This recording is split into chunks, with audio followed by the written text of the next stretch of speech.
This is man's best friend, the dog. Man has domesticated him since prehistoric times. Today, the dog appears in countless varieties of artificially produced breeds.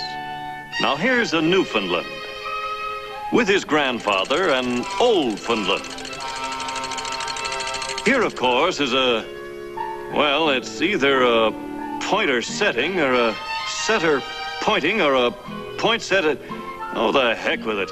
Here's a poinsettia. In the cities, the smaller dogs are favored, of which the tiniest is this little Chihuahua, or Mexican hairless. Oh, there you are. The little fellow looks like he's cold, doesn't he? But actually, he's not.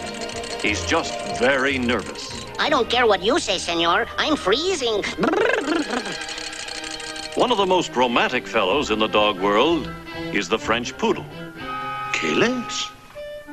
My little mon chéri on the top of the banana, the split of love. For you, I have the grand chaise longue. Well, now let's have a look at some of our army dogs. This is a Doberman Pinscher. This is Doberman. And what does a Doberman Pinscher do?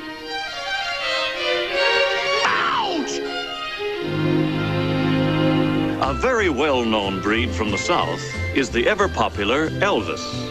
I'm nothing but a hound dog.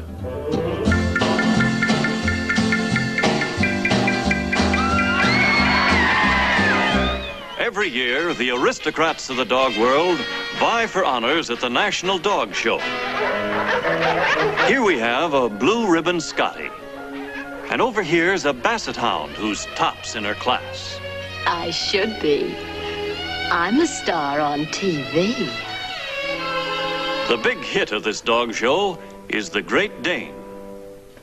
I will now play Claire de Lune.